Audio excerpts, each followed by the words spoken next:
अभी मैं माननीय मुख्यमंत्री जी से अनुरोध करता हूं कि वो अपनी बात रखें। धन्यवाद।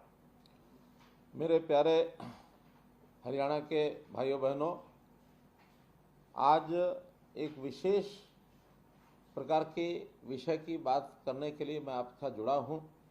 वैसे तो आपको सबको जानकारी होगी कि हर शनिवार को सायंकाल 5 बजे मैं किसी न किसी एक वर्ग से जुड़ता हूं, और आज ये मेरा 13वां अवसर है जब मैं किसी विषय पर आपसे बात कर रहा हूं। और विषय इस प्रकार से है कि समाज में आर्थिक दृष्टि से भिन्न भिन्न वर्ग ऐसे सब होते हैं। किसी को हम बीपीएल कह देते हैं, किसी को गरीब कह देते हैं, किसी को पिछड़ा हुआ कह देते हैं, कोई मध्यम वर्गीय होता है, कोई उच्च वर्गीय होता है। सरकार बहुत सी स्कीमें चलाती है, योजनाएं बनाती है, और उसका लाभ लेने के लिए सब लोग जो पात्र होते हैं उनको कहा जाता है वो लाभ ले लें। अब सरकार जो कल्याणकारी सरकार है, उन्होंने गरीब लोगों को राशन देने की जो योजना बनाई है, और वो राशन सबको पीडीएस की दुकानों से मिलता है। बीपीएल के जो परिवार होते हैं उनको राशन की सुविधा पीला कार्ड, खाकी कार्ड और इसी प्रकार से गुलाबी कार्ड, ऐसे 3 कार्डों के माध्यम से ये राशन कार्ड मिलते रहे हैं। हरियाणा में 2006-07 में इसका एक सर्वे किया गया था जब गरीब परिवारों की पहचान की गई थी, और उसके बाद लगातार उन्हीं राशन कार्डों पर और ये राशन चलता रहा।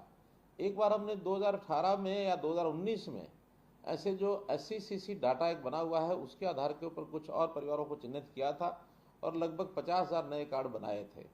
लेकिन लगातार हमको शिकायत मिलती थी कि बहुत से ऐसे गरीब परिवार हैं जिनको राशन कार्ड, खास करके पीला राशन कार्ड, बीपीएल का राशन मिलना चाहिए, और बहुत ऐसी शिकायतें भी मिलती थी कि जिनको पहले से मिल रहा था अब वो परिवार संपन्न हो गए हैं।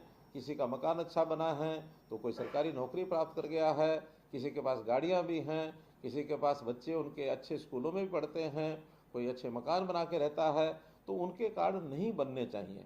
हमें भी लगा कि इसका सर्वे कराना बहुत आवश्यक है, तो हमने सर्वे के नाते से एक नया प्रयोग शुरू किया, वो है परिवार पहचान पत्र, पीपीपी बना करके, और उसके अंदर अपनी टीमें लगाकर हमने सर्वे कराया।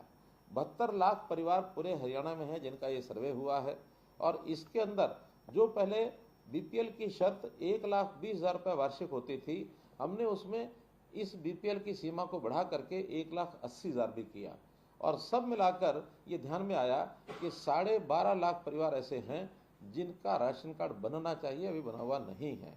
और हमने 25 दिसंबर को इस टारगेट को पूरा करने के लिए अपना सिस्टम ऑन किया, और जनवरी के महीने में 12.5 लाख परिवार, इनको राशन कार्ड, पीला कार्ड ये दिया गया।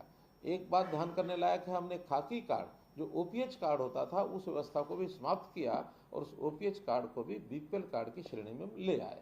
और साथ ही जब ये 12.5 लाख परिवार बढ़ गए तो एक ध्यान में जो दूसरी बात आई थी कि जो परिवार संपन्न हो गए हैं, जिनका जैसा मैंने पहले बताया अब वो श्रेणी से ऊपर चले गए 1,80,000 से, आखिर उनके राशन कार्ड को, उनका राशन बंद करना चाहिए। और ये बात शायद कोई और न कर पाता, लेकिन हमने हिम्मत से, आप लोगों के सुझाव के कारण से ये 8 लाख कार्ड काट भी दिए और इनका राशन बंद भी किया। इसकी कई प्रकार की आलोचनाएं हुई, कई प्रकार की बातें आई कि आपने बंद क्यों कर दिया। आखिर तो केंद्र सरकार इसका जो हमको लाभ देती है वो एक निश्चित परिवारों के लिए देती है, उससे ज़्यादा लाभ हमको वो मिलता नहीं है। और हमारे यहाँ वो 27 लाख या 28 लाख कार्ड की ही एक सीमा है जिसके अंतर्गत हम ये राशन का लाभ दे सकते हैं। और फिर आखिर तो हर व्यक्ति को गरीबी के कारण से ये कार्ड मिलते हैं, उसकी आर्थिक स्थिति संपन्न हो जाती है तो उसको मुझे लगता है कि वैसे अपने आप भी छोड़ देना चाहिए। 80,000 परिवार तो ऐसे निकले जिन परिवारों में किसी न किसी को नौकरी मिल गई, और इसी प्रकार से 3 लाख परिवार ऐसे निकले जिन्होंने पिछले 3 साल में कभी न कभी अपनी इनकम टैक्स की रिटर्न भरी है और इनकम टैक्स पे किया है। और इसी प्रकार जैसे मैंने बाकी श्रेणियां बताई, ऐसे सब सर्वे कराने के बाद ध्यान में आया कि 8 लाख परिवार ऐसे हो सकते हैं जिनका जो है राशन कार्ड कम कर सकते हैं। लेकिन बाद में शिकायतें मिली, और शिकायतें ऐसी मिली कि भी हमारा राशन कार्ड तो गलती से कट गया है, हमारी इनकम तो इतनी है नहीं, इनकम का जो चढ़ाई गई है वो बच्चे की भी इनकम ज़्यादा मान ली गई है, किसी व्यक्ति की कम इनकम है तो उसकी ज़्यादा मान ली गई है। और आपको ध्यान में होगा कि जनवरी में ऐसे सब लोगों को हमने कहा कि आप पोर्टल के माध्यम से अपनी शिकायत दर्ज करिए। अगर गलती से आपका राशन कार्ड कटा होगा तो वो राशन कार्ड उसका हम दोबारा से बनवा देंगे। आपको मैं बता रहा हूँ कि 8 लाख परिवार जिनके राशन कार्ड कटे थे, शिकायतें मिलने पर उसमें से 2,30,000 कार्ड हमने वापस बनवा दिए। और वो 2,30,000 परिवारों में से आप लोग ऐसे हैं जिनके राशन कार्ड जो पहले बनाए गए और फिर बाद में शिकायत पर उसका एक बार सर्वे करा करके उसको दोबारा कार्ड बनवाया। मैंने ऐसी श्रेणी को आज बातचीत के लिए अपने साथ बुलाया है। मैं समझता हूँ आप सब वो लोग हैं जिनका राशन कार्ड एक बार कटा है और बाद में फिर ये राशन कार्ड बना है, क्योंकि अभी भी मैं विश्वास करता हूँ कि काम करते समय कोई कभी भी हम गलत काम कभी नहीं किया है। हमने हमेशा ठीक काम करने की कोशिश की है। हाँ, काम करते समय गलती हो सकती है। गलत काम करने में और गलती होने में एक जो बहुत मोटा अंतर है वो नियत का अंतर होता है। अगर आप हमारे पर विश्वास करें तो मैं आपको विश्वास दिलाना चाहता हूं कि हमारी नियत में कोई अंतर नहीं है। हम हर उस गरीब परिवार को जिसके घर में 2 समय का भोजन नहीं बन सकता या मानो 1,80,000 से नीचे इनकम है तो उसको राशन कार्ड जरूर पहुंचना चाहिए। 1 लाख रुपए की इनकम के परिवार वालों में से किसी न किसी को मुख्यमंत्री अंत्योदय परिवार उत्थान योजना जो हमने चलाई है उसमें किसी को रोजगार मिलना चाहिए। अगर वो कहीं कोई प्राइवेट काम करना चाहता है, पैसे की उसको आवश्यकता है, तो हम बैंक से लोन लेकर के भी देते हैं। ये काम भी हम कर रहे हैं गरीबों के लिए। इसी प्रकार हमने जो गरीब परिवार हैं उनको आयुष्मान भारत के नाते से 5 लाख, आयुष्मान कार्ड के नाते से योजना जो बनाएगी प्रधानमंत्री जी ने बनाई, 5 लाख रुपया हर परिवार का स्वास्थ्य बीमा योजना, ये भी सबको लेके दिया। 15.5 लाख परिवारों को इस योजना का लाभ ये केंद्र सरकार ने दिया। फिर भी हमें लगा कि योजना और लोगों को मिलनी चाहिए। जैसे हम राशन कार्ड अभी 27 लाख पहले वाले और जो नए 4 लाख या 5 लाख और जुड़े हैं, लगभग 32 लाख से ऊपर लोगों को राशन कार्ड मिला है। ऐसे सब लोगों को आयुष्मान भारत का लाभ एक नई योजना चिरायु हरियाणा करके जोड़ी, उन लाभ देने के लिए भी हम आगे आए हैं। इसके बाद बल्कि एक सुझाव ये आया था कि आखिर 1,80,000 से ऊपर कोई एक सीमा लगभग 3 लाख रुपए की रखी जाए और ऐसे लोगों से खर्च का कुछ हिस्सा ले लिया जाए। हमें जब ये औसतन बताया गया कि एक परिवार पर हिस्से में 3,000 रुपया आता है तो ये तय किया कि उसमें 1,500 रुपया ये परिवार दे देंगे, 1,500 रुपया सरकार दे देगी। आखिर 125 रुपया महीना दे करके किसी परिवार को 5 लाख रुपए का बीमा मिलता है, वो लाभ होता है। तो कभी भी परिवार का कोई आदमी जिसको अस्पताल में खर्चे यानी आवश्यकता पड़ती है उसका खर्च 5 लाख तक वो सुनिश्चित हो जाए तो उस परिवार का बहुत बड़ा लाभ होता है। तो हमने वो योजना भी अभी लॉन्च करनी है। उसमें सब लोगों को आह्वान करेंगे कि वो लोग इकट्ठे 500 रुपया एक साथ, अथवा कोई वेतन भोगी व्यक्ति है तो वो 125 रुपया महीना अपनी सैलरी में से कटा देगा तो उस योजना का वो लाभ भी ले सकता है।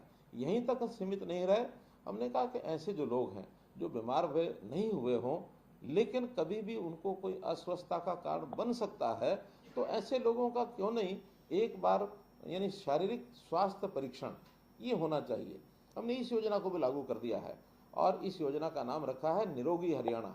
और जितने भी हमारे हॉस्पिटल्स हैं, जितने हमारी CSCs हैं जहाँ पर ये टेस्ट करवाए जा सकते हैं, ऐसे सब जगह वो टेस्ट कराने शुरू किए हैं। अभी तक 4.5 लाख लोगों का ये टेस्ट परीक्षण हो चुका है।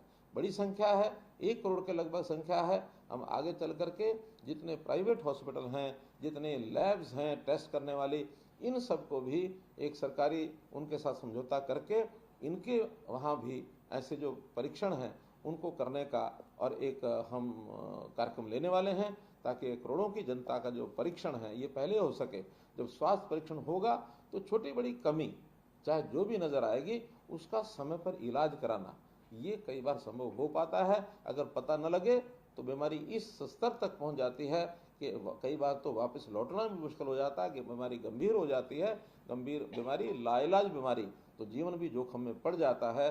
तो प्रारंभ में ही अगर कोई चीज़ मिल जाती है तो उसको उसके हिसाब से ठीक किया जाता है। जैसे कहावत है अंग्रेजी में, nip the evil in the bud, कि कोई भी ऐसी बुराई है उसको प्रारंभिक चरणों में उसको समाप्त कर देना चाहिए। तो यही हमारे शरीर के रोग के साथ है।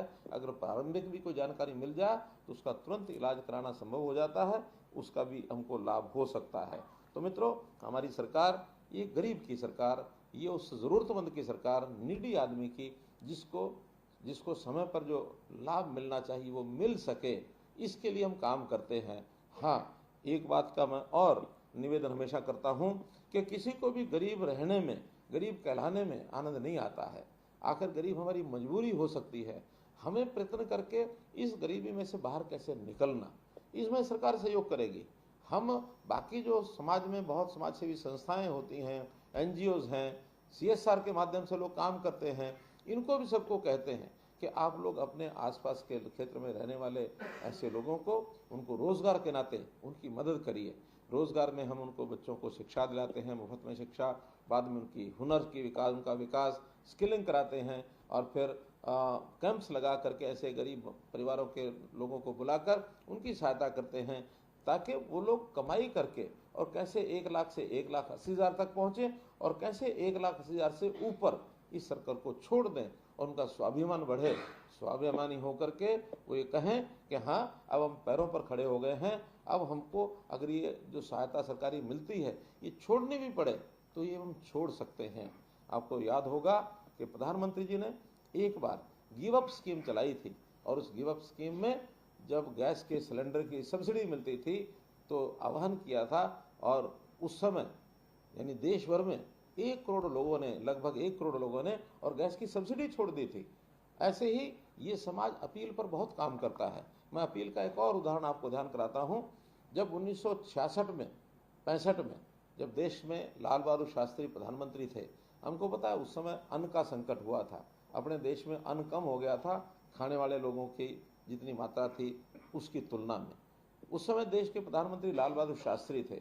उन्होंने कहा कि हम हरित क्रांति के माध्यम से अन्न जब पैदा करेंगे तब पैदा करेंगे, लेकिन तात्कालिक आवश्यकता ये है, क्या समाज के लोग सप्ताह में 7 दिन में अगर वो 21 बार भोजन करते हैं, कोई 3 बार करता है, या 14 बार भोजन करते हैं, 2-2 बार करते हैं, तो क्या एक समय का भोजन छोड़ सकते हैं?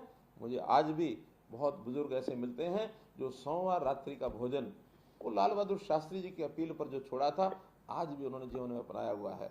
तो ये अपील हमेशा समाज में जो जागृत व्यक्ति होता है, जिनको लगता है कि हमको देश और समाज की मुख्य धारा में होकर चलना है, और अगर हम अपनी आय बढ़ा करके सीमा से बाहर जाते हैं तो अपील मैं भी करता हूँ।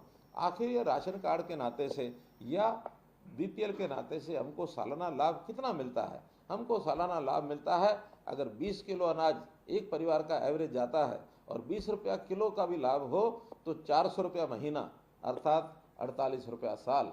अब और कुछ छोटे मोटे लाभ मिला करके 6,000 रुपये साल, तो 6,000 रुपये साल का ही हमको लाभ मिलता है। हमारी कमाई अगर 6,000 रुपये बढ़ जाए, 1,80,000 की बजाय 1,86,000 हो जाए, तो हम क्यों नहीं इस 6,000 का जो भुगतान अपने पास से करके इस लाभ को छोड़ सकते हैं, ताकि हमारा छोड़ा हुआ ये जो सरकारी जो भी लाभ मिलता है, ये लाभ किसी गरीब आदमी को मिले। जिस गरीब आदमी को नहीं मिल रहा है उसको ज़्यादा मिलेगा, तो वो हमको दुआएं देगा, हमारे ऊपर आशीर्वाद हमारे ऊपर देगा, हमको आनंद आएगा। तो मैं तो आज इस अवसर पर इतनी बात आपसे कहने के लिए जुड़ा हूँ कि आपको जो शिकायत थी कि हमारा राशन कार्ड कटा है, और हमें उसकी पीड़ा थी कि गलत आदमी का तो नहीं कट गया है, ताकि उसका दोबारा से जोड़ा जाए। आप लोगों ने उसकी शिकायत दर्ज कराई, हमने उसको ठीक किया, और जनवरी के महीने का राशन भी हमने फरवरी में या मार्च में पूरे का पूरा वो राशन दिया है, किसी का राशन काटा नहीं है। अब ये बात जो मुझे जानकारी है मैं आपके सामने रख रहा हूँ, लेकिन मैं ज़रूर चाहूँगा कि इस प्रकार की बातों की जानकारी आपको जो हो और आपको वो लाभ न पहुँचे, तो उसकी समय समय पर आप मुझे जानकारी कभी न कभी ज़रूर भेजें, ताकि व्यवस्थाएं जो हमने बनाई हैं वो सारी ठीक से लागू हो सकें। जैसा मैंने कहा कि ये राशन के ये जो इनकम की असेसमेंट करके आपकी इनकम 180 से ऊपर बनाई गई, तो टेक्निकल कारणों से कई बार गलतियां होती हैं। आखिर तो सर्वे करने वाले इंसान हैं, वही अपना इसमें भरते हैं, आंकड़ा भरते हैं अपने कंप्यूटर के माध्यम से। कोई गलती भी हो सकती है, सर्वे भी गलत हो सकता है, कहीं कोई सिफर ऊपर नीचे भी हो सकती है, लेकिन उन गलतियों को ठीक करने का हमारा मानस था, हमने ठीक किया है और आपको उसका लाभ मिला है। आज आपसे मैंने जो बातचीत की है, इस अवसर पर आपको बातचीत करते हुए मुझे आनंद आ रहा है। आपने मेरी बात सुनी, आपका बहुत बहुत धन्यवाद, बहुत बहुत आभार।